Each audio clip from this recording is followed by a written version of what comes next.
kedd.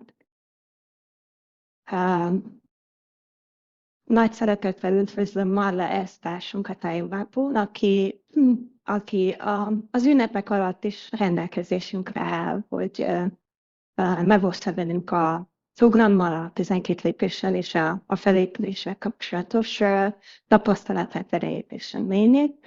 The warmest welcome to Marla S from Iowa, who was generous enough to agree to join us on this festive day to share her experience, strength, and hope about the 12 steps and program with us. Thank you so much, Marla, for joining us, and take it away. Take it away. Okay. Hi, everyone. I am so excited to be here. I'm Marla. I'm a recovered compulsive overeater. Üdvözlök mindenkit, nagyon nagy lelkesedéssel érkeztem hozzátok. Marla S vagyok, felépülésben én kényszeres túlélő. And I have a special affinity for Eastern Europe countries. My children were adopted from Russia, and my grandmother was born in Russia. So just kind of traveling across seas. Nagy vonzódásom van Kelet-Európához, mert ugye gyermekeim Oroszországban születtek, onnan fogadtuk örökbe őket, és a nagyanyám is Oroszországban született, úgyhogy nekem a szívembe kedves ez a vidék. Well, so let me, I'm going to tell you about my journey into recovery from the hell of compulsive overeating. Szeretném elmesélni nektek azt az utazást, amit megtettem a kényszeres túlélés poklából, és a felépülésbe vezetett engem. I have been a disordered eater since I was a child. Egészen gyerekkoromtól kezdve már rendellenes volt az evésem. But it did not reach big problem levels until I became maybe a high school college student. De igazán nem vált nyilvánvalóvá az, hogy mekkora problémám van az evéssel egészen a középiskolás időszakig, tehát a középiskolás koromban derült ez igazáig. I've never been a bulimic or an anorexic. I was always just an overeater. That's my experience in the program, in life. Sosem voltam kifejezetten bulimiás vagy anorexiás, én csak kényszeres túlevő vagyok, ez az alapélményem az evéssel és az életemmel kapcsolatban is. And my eating career has been characterized by many attempts to lose weight. And every time I would diet and lose weight, I would always gain it back plus more. És hát az evéssemmel kapcsolatban bejárt utamnak az egyik sajátossága az, hogy állandóan fogyókúráztam, és mindig többet hiszem vissza, mint amennyit lefogytam. Ez volt egy ilyen visszatérő motívum. I started eating because it was a comfort to me. And in the beginning, my eating was very enjoyable, and it didn't cause me very many problems. Tehát az ételben mindig valamifajta megnyugvást vagy békességet találtam, vigasztalást, és azért kezdtem el enni, mert eleinte egyáltalán nem volt probléma ezzel, hanem kifejezetten sok élvezetet láttam benne. But over the years, as I went into high school and then on to college and into my early adulthood, food became an absolute necessity for me to have any happiness or relaxation at all. De az idő előrehaladtával, tehát a középiskolás éveimre is, aztán a főiskola alatt, illetve a fiatal felnőtt koromban már sokkal inkább az volt a jellemző, hogy az étel szükségé vált a számomra, csak ezáltal tudtam valamifajta ellazulást vagy boldogságot szerezni vagy átélni. We learn in this program that if we are truly compulsive eaters, or I'm like a food addict, that this is a progressive disease. Ennek a programban megtanuljuk, hogyha ételfüggők vagyunk, vagy kényszeres túlevők, hogy ez a betegség progresszív, tehát az idő előrehaladtával egyre rosszabbodik. And once I got to that stage in my compulsive eating history, then I couldn't turn it back.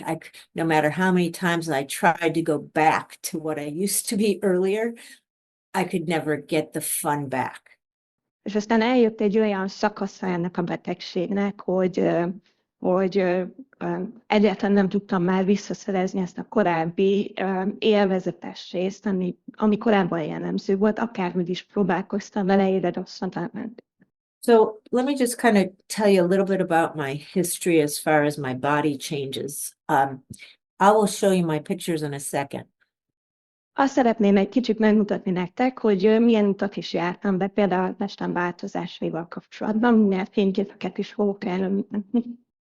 So at my highest measured weight, I weighed about 284 pounds. A legmagasabb mért súlyom az olyan 140-145 kiló körül volt. And I am only 5'2", or now I'm 5'1", but back then I was 5'2". És hát nem vagyok túl magas, ilyen 165 centi körül lehetek. So Én is mentem. Sorry. I was considered morbidly obese for many years. Tehát nagyon sok éven keresztül én kórosan elhízottnak számítottam. Mm-hmm. I'm going to go ahead and show you the pictures. Meg fogom mutatni a képeket. Oh, it says that screen sharing has been disabled. Is there any? Tudtok segíteni? Nincsen jogosultságom, hogy megosszam a Maybe if you make me a co-host or something. A co-host jogra lenne szükségem. Just a minute, Marla. Mm-hmm. So, you let me know when. Szóltok, amikor köszönöm. Petra, is the time going to be like 40 minutes time to equal the 20 minutes talk? Okay, got it. Is she ready for me to try it? Yeah, I think you can try it again. Yep, here I go. Köszönöm. Yes, I see it. Okay, do you guys see my screen? Yeah. Okay, great. Let me make this bigger here. Yeah, látható a kép. Can you see the little arrow? Látjátok a kis nyilat is? Yes. Okay, so this pink one was at my 25th wedding anniversary party. My clothes were, I was so big that I couldn't buy any clothes in the store. A friend of mine had to hand make these for me. A rózsaszín fölsős képről azt érdemes tudni, hogy ez a 25. házassági évfordulóm alkalmán készült, és hát akkora volt, annyira nagy voltam, hogy boltban nem tudtam magamnak ruhát venni, ezt egy barátom kézzel vartam. And these are just some various pictures of me at my bigger weights. I was extremely uncomfortable in my body. És hát látjátok ezeket a különböző képeket, amik mutatják, hogy mekkora hatalmas testem volt, és hát nagyon kényelmetlenül éreztem magam. I could not do so many of the things that I used to be able to do in a smaller body. Rengeteg mindent képtelen voltam megcsinálni, ami egy kisebb testben lehetséges volt. I was constantly having body issues like health, like high blood pressure and constant pain in my feet. I couldn't breathe to get from my front door to my mailbox. I would lose my breath. És hát folyamatosan egészségügyi problémákkal küzdöttem, magas volt a vérnyomásom, a lábam folyamatosan fájt, és alig kaptam levegőt, tehát a bejárati ajtótól a porcelándámig, alig bírtam elvonszolni magam. And mainly inside, I felt just like a zombie. I felt totally spiritually dead, like I didn't even know who I was. És hát ami a legfontosabb, hogy belül meg úgy éreztem magam, mint hogyha ilyen élő halott lennék, egy zombi, azt se tudtam, hogy ki vagyok, és teljesen elveszettnek éreztem magam. So once you hear my tale of how I got well, you'll get to see the great part, the happy part, the miracle of the program is that today, this is what I look like for the most part. And I have been maintaining a weight loss of over 120 pounds for about 11 years now. És hát, ahogy majd most hallani fogjátok azt a történetet, ami az én utazásomról szól, a csoda, az elképesztő tényleg csoda az az, hogy most így nézek ki az időzőmében, és hogy egy kb. 60 kilós fogyást 11 éve képes vagyok fenntartani. And I just want to enlarge this picture because if you look at my eyes on the before picture, the eyes pretty much show you how dead I felt inside. I was faking happiness, but inside I just felt dead. És hát azért szeretném kinagyítani kicsit ezt a fotót, mert hogyha megnézitek a szememet, akkor a baloldali képen azt lehet látni, hogy hát magamra erőltettem ezt a hamis mosolyt, de hogy igazából ott van a halottsága, ott van az élettelenség a szememben. So today, as a miracle of the program, I am wearing the same size clothes for 11 years, and I am happily not eating my binge foods. I have not had my binge foods happily and easily in about 11 years.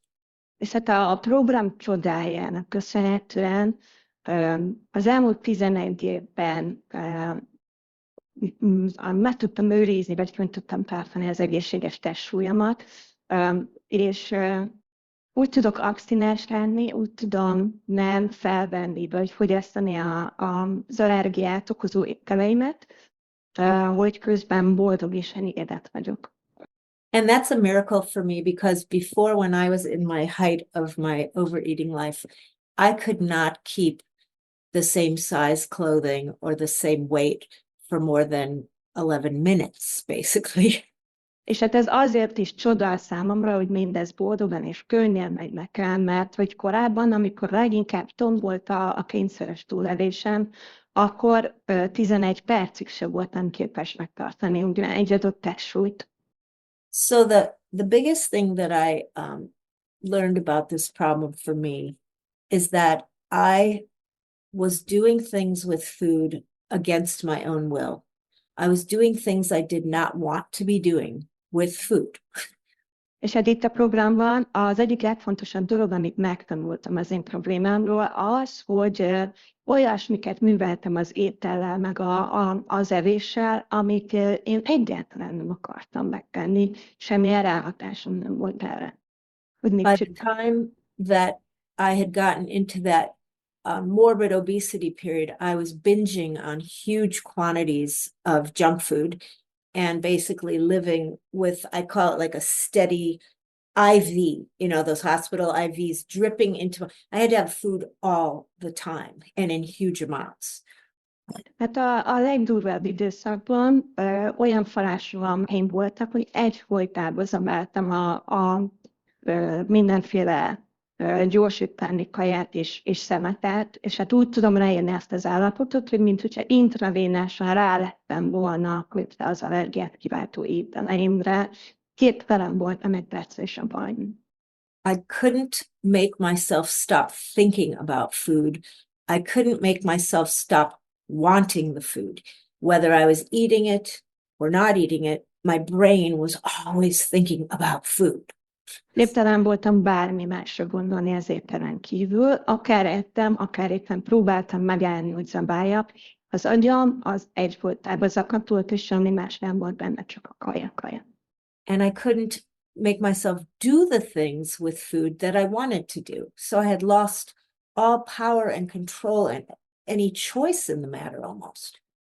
És hát arra is képtelen voltam, hogy bármilyen módon szabályozzam az étkezésemet, vagy azt, amit az étellen művelek. Tehát egyértelművé vált, hogy mindenféle irányítást, kontrollt, vagy döntési szabadságot elvesztettem ebben az ügyben.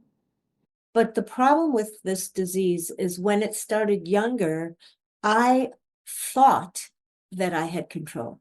I tried multiple ways of having the foods that were killing me and thinking that I could manage and control them.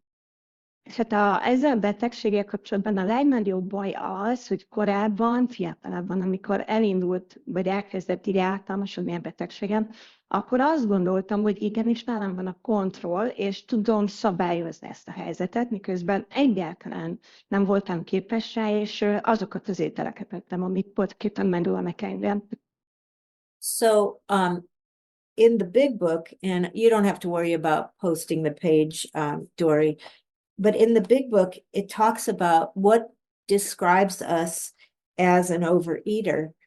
And they define it in here on page 44. I'll just read it short. But Petra, do you want to go ahead and say what I just said so far? Thank you. Szóval, hogy a nagykönyvben a 44. oldalon az angolban leírják, hogy hogyan is, magyar 43. oldalban köszönöm, leírják azt, hogy mi is határozza meg a kényszeresebből. Rövid részletekben fogom ezt felolvasni. So it says in We Agnostics, if when you honestly want to, if when you honestly want to, you find you cannot quit entirely, or if when drinking you have little control over the amount you take, you are probably alcoholic. If that be the case, you may be suffering from an illness which only a spiritual experience will conquer. Tehát, hogy valahogy úgy szól ez az idézet, hogy igen, a 43. oldalon, ha őszintén abba akarja adni az ívást, és úgy látja, hogy erre teljesen képtelen, vagy pedig nem tudja mérsékelni az elfogyasztott mennyiséget, akkor valószínűleg alkoholista. Mm-hmm. And the problem was, I didn't know that. I spent years trying to manage, control, and enjoy the food. És hát a legnagyobb probléma az volt, hogy én éveken keresztül nem tudtam, hogy ez velem a helyzet. Tehát, hogy azzal töltöttem az időmet, hogy szabályozni próbálom, irányítani és korlátozni az étel mennyiségét, amit elfogyasztok. Because in the beginning, I used to be able to lose weight on diets, but I could never keep it off. Mert hát eleinte is, hát élvezni is próbáltam persze az étkezést, mert hát eleinte valamennyit képes voltam fogyni a fogyókúráimban, de sose tudtam megtartani ezt a súlyveszteséget. And I had periods of control. I had several months when I would diet successfully.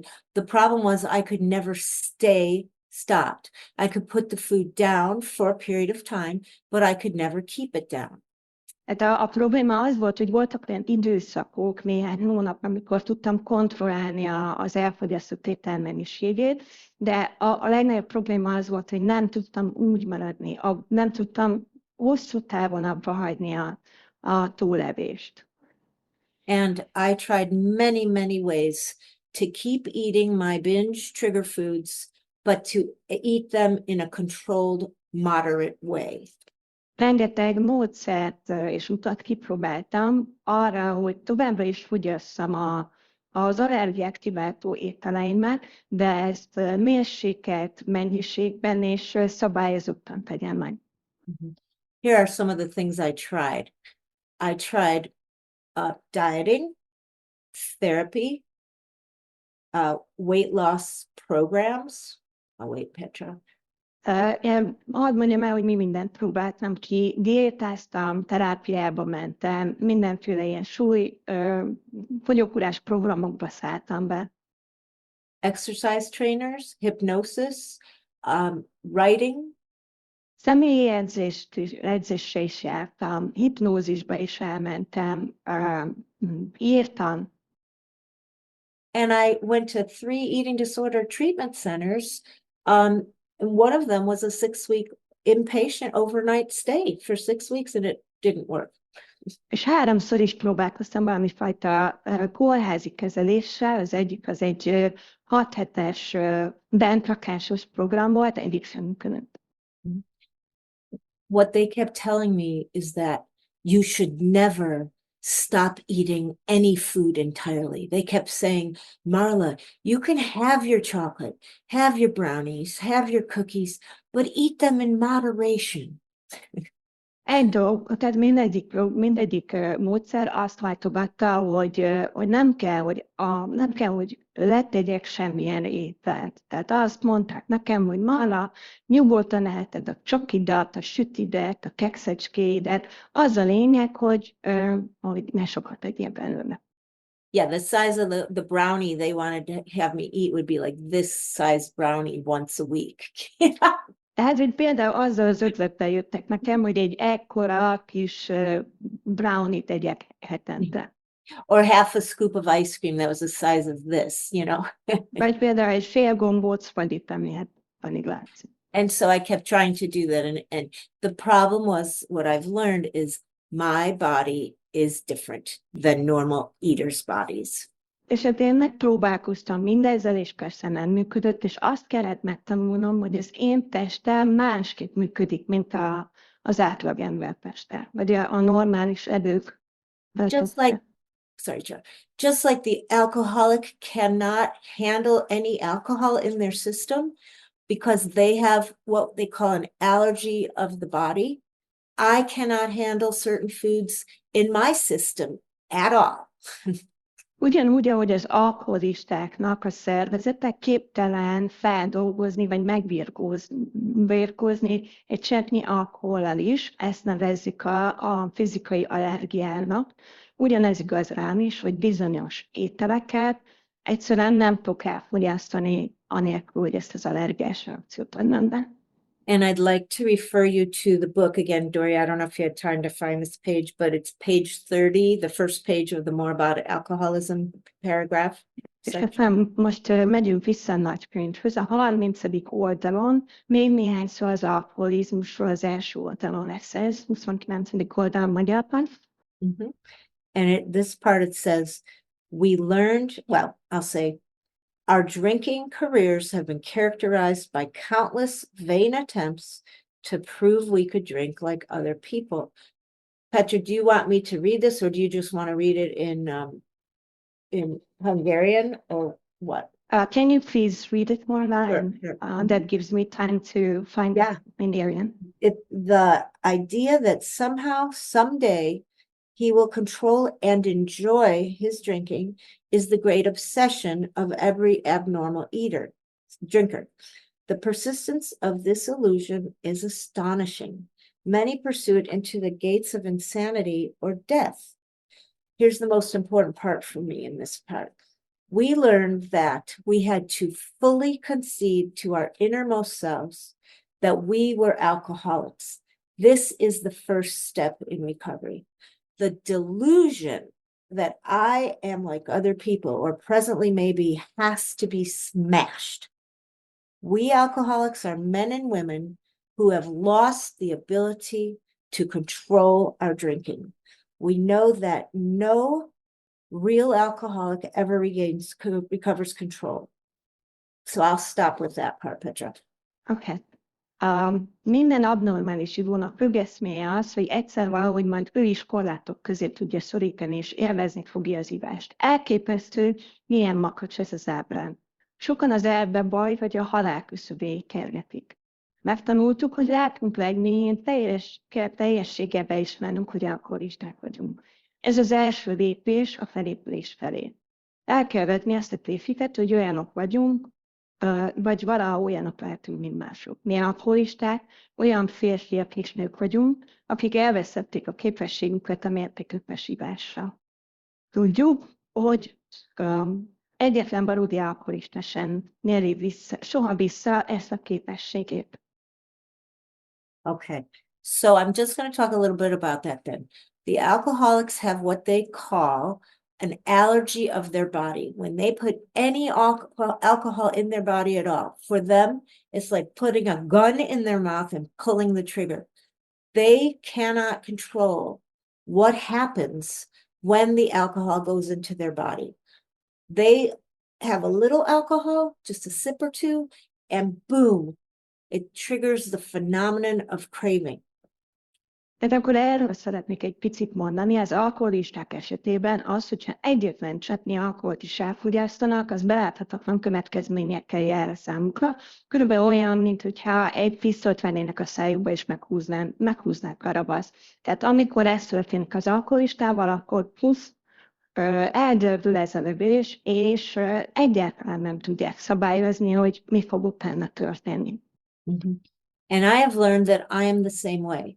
Normal eaters can have if they like cookies, they'll have one or two or three, and they'll be able to stop. But for me, once I ingested any of my alcoholic foods, for me, they are sugars and high-fat foods, like desserts and high-fat foods, like fried foods. I'll let you do that, Petra. Szóval én azt tanultam meg, hogy én is ugyanígy működök az étellel kapcsolatban. Tehát, hogy ott van az átlagember, a normális evő, aki megteheti azt, hogy egy-két kekszet vagy süteményt elfogyaszt, és utána abba tudja hagyni. Velem viszont nem ez történik, hogyha az allergiát kiváltó ételeimet fogyasztom, ami nekem elsősorban a cukor, meg a zsíros ételek, sült ételek is például. The same thing would happen to me. The more food I ate, the more I wanted it. And it would trigger these like an edginess. And until I could get the food in there, I was shaky and irritable. And then I'd get it in and be like, just that's what I needed to get the hit. És hát ugye, amikor én fogyasztok bármi ilyesmit, az beindítja a sóvárgás jelenségét, és az történik velem, hogyha egy picit is elfogyasztok, akkor ilyen irritáltá, feszülté, ugrásra készé válok, és mindenáron meg kell szereznem az ételt, és amikor bekerül a szervezetembe, akkor beüt a hatás, és azt érzem, hogy... But it would only help for a couple seconds. I would take it and get the and then I would need to have more. It was only fun for a couple seconds, a couple minutes. And all of a sudden, if one candy bar was helpful, well, I need another one and I need another one and I cannot. And I'm just shoveling food in and I can't stop.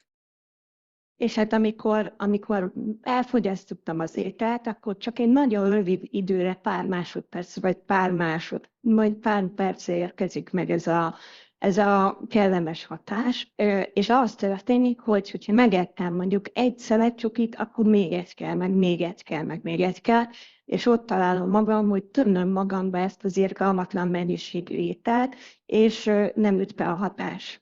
And even though I didn't want to be eating, I couldn't stop. I'd be crying and sweating and stomachache and hard time breathing, and I still kept doing it. És miközben egyáltalán nem akartam ilyen módon zabálni, képtelen voltam abba hagyni, mert sírtam, nem kaptam levegőt, izzadtam, levertem víz, fájt a gyomrom, de akkor se tudtam abba hagyni. So I finally had to admit that those foods for me are the same problem.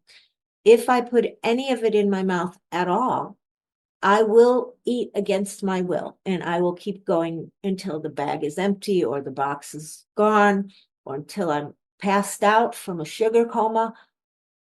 És akkor meg kellett jutnom egy olyan pontra, ahol beismerem, hogy élem is így ugyanúgy hatnak ezek az ételek, mint az alkoholistákra, hogy egyszerűen nem tudom abba hagyni, amíg el nem fogy az étel, vagy ameddig ki nem dőlök el, nem állok a cukorkomába, az mahamba. 10 minutes, Marla. Thank you, Dory. 10 minutes, my minutes? Or total? 5 yours, total 10. That's all. Oh my goodness. Okay, I gotta get. Okay, so I learned that I had to put down the food entirely. That was. Kellett jönnöm, hogy teljesen le kell tennem az ételt, szó. And I knew that I could not do that by myself. És hát azt is tudtam, hogy ez egyedül nekem nem fog sikerülni. That's why I was powerless over food. And I needed to do the first step in Overeaters Anonymous. És hát ezt is jelentette az, hogy tehetetlen vagyok az étellel szemben, és ezért is van szükségem az első lépésre az OA-ban. I couldn't keep the food down. Even though I didn't want to do it, I would always pick it up and I needed to keep it down. So the real problem was here in my mind. Hiába akartam letenni az ételt, nem tudtam távol tartani magam tőle. Hiába volt ez egy szándékom, de úgy tudtam, hogy valami a gondolkodásommal, az agyammal nem stimmel. Már újra meg újra hozzányúltam a trigger. When I came into Overeaters Anonymous in 2012, November, I learned that I have a bigger problem than the body. the body problem would be solved if I just put the food down. But my mind keeps lying to me and telling me that I can eat it.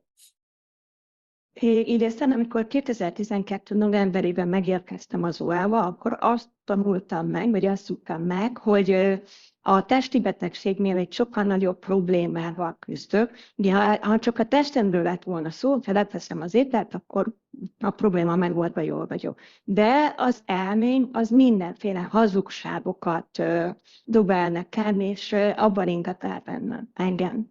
And that's why I needed the spiritual awakening provided by working the 12 steps. It changed me from the inside out. És hát ezért is volt szükségem arra a spirituális felébredésre, ami a 12 lépésben tud megszületni, mert hogy át kellett, hogy alakuljak, és a lépésmunka ezt meghozta nekem, hogy a belső tudatát formálódni. Without a power greater than myself to give me a defense in my brain that stops me from believing those lies, I was doomed. It would continue to, I'd put it down, pick it up, put it down, pick it up. Halálra voltam ítélve egy felsőbb erő nélkül, aki segíthetett nekem abban, hogy valami fajta védelmet találjak az agyamban pörgő hazugságok ellen, amiket újra meg újra elhittem, hogy ha nem támaszkodom erre a felsőbb erőre, akkor a síromat ásom, mert újra meg újra a kajához fogok nyúlni. So I knew I had to find a power greater than myself, because on my own, I would believe that it's okay today to pick up those foods. It's going to be different this time. Muszáj volt valami nálam nagyobb felsőbb erőt találnom, és abban megtalálnom a hitemet, mert enélkül az agyam hazugságaira voltam csak utalva, az agyam pedig újra meg újra elhitette velem azt, hogy rendben van az, majd ma sikerülni fog, boldogulnom az étellel, vagy ha elkezdem menni a rossz ételeimet, akkor majd abba fogom tudni, hogy. So the first night I got a sponsor, I did whatever she told me to do, and I worked these steps like my life depended on it, because it did. Megérkeztem, és azonnal szereztem egy szponzort, akármit mondott, azt megtettem, és elkezdtem a lépésmunkát méghozzá olyan tempóval, mintha az életem függött volna tőle, mert hogy tényleg ettől is függött.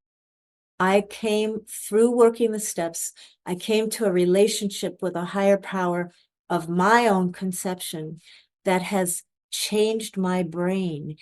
I now don't need the food anymore. I am free of the bondage of the food. És hát a lépésmunka elvezetett engem ahhoz, hogy megtaláljam a saját felfogásom szerinti felsőbb erőmet, ami megszabadított engem az étel fogságából, hogy most már úgy tudok távol maradni az ételtől, hogy ezt könnyen teszem meg, és boldogan, és szabad vagyok. I don't eat those foods today because I don't even want them. If I wanted them, I would have my face in the snarfing like a cow. Azért nem eszem ezeket az allergiát kiváltó ételeimet, mert már egyáltalán nem vágyom rájuk, hogyha így lenne, akkor még mindig nyakibben lennék a kajába, és horkolva zavárnám, mint egy malac. By working the steps, I have found a power greater than myself that has taught me how to live differently. I had to change my life, change my thinking, so that the desire to eat no longer was necessary. És a lépésmunka segítségével egy olyan felsőbb erőt találtam, ami megtanított engem egy másfajta életet élni, méghozzá úgy, hogy ne az ételhez kelljen menekülnöm, másfajta gondolkodást és másfajta cselekvést kellett kialakítanom. It's a design for living that really works. As I learn how to change me and my behaviors and my thoughts, then I no longer need food to cope with my life.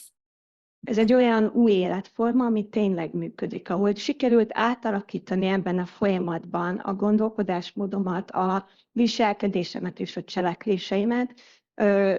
Ez lehetővé teszi a számomra, hogy már úgy lehessen kontrollálni a gondolataimat, hogy nem az ételhez kell ehhez folyamodnom. So there is hope for all of us, no matter how big or how small you are, no matter what kind of eating problem you have. If you're desperate and you're willing to seek help of the program, you can get an escape from the slavery of overeating or undereating. És hát mindannyiunk számára van remény, mindegy, hogy milyen típusú kényszeresedő vagy, hogy mekkora a testméreted, a testsúlyod, hogyha eléggé nagy az elkeseredettséged és hajlandó vagy, akkor itt megkaphatod azt a segítséget, ami kiszabadít a kényszeresedésnek szopaságából. Today I am free and I can be around any food I want. It doesn't tempt me at all. I don't fight food and I don't fight food thoughts. I am free and peaceful. Ma már szabadon és békességben élek, bármilyen étel lehet körülöttem, nem kínoznak az étellel kapcsolatos gondolatok, nem hívok olyan, nem sóvárgok, szabad és lelki békében teli vagyok. And those are the promises that we get in the book. The step 10 promises talk about how we will be placed in a position of neutrality. I can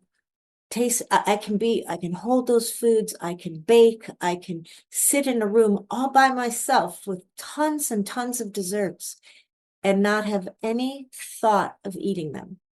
Tehát a 10. lépés ígéretei pontosan ezt kínálják nekünk. Én ma teljesen ilyen gondolatoktól mentesen élem az életemet. Tehát például ott meg tudom sütni ezeket az ételeket, meg tudom fogni az ilyen kajákat, együtt lehetnék egy csomó ilyen számomra veszélyes étellel egyedül egy szobában, ahol sem nyúlnék hozzájuk. But the program tells us that once we get that recovery in steps 1 through 9, then I have to keep doing the steps every single day, 10, 11, 12, 10, 11, 12, in order to stay recovered, because I'm not cured. I could go back at any time if I stop working the steps of the program. De a nagykönyv azt tanítja meg nekünk, hogy miután végigmentem a lépésmunka folyamatán, és eljutottam a felépüléshez, az elsőtől a 9. lépés megtételéig, vagy ennek folyamán, utána nekem nap mint nap végeznem kell a lépéseket, a 10, 11, 12 megtételével, mert hogyha ettől eltávolodom, és nem teszem ezt minden nap, akkor vissza fogok jutni az ételbe. Because bad things in life still happen to me. Life isn't perfect just because I'm in a normal body and just because I don't overeat anymore. Life still happens. It's real. Mert ugye az életben mindenféle rossz dolgok is fognak történni velem, attól, hogy már felépülésben érek, vagy lefuttam, és az egészséges testsúlyomat elértem és fenntartom, attól még nem kerülök egy ilyen minden nehézségtől mentes védelem alá. Mert ugye az élet az ilyen. But I have a set of steps now and a fellowship of people that help me get through those hard times without turning to food, without even thinking about turning to food.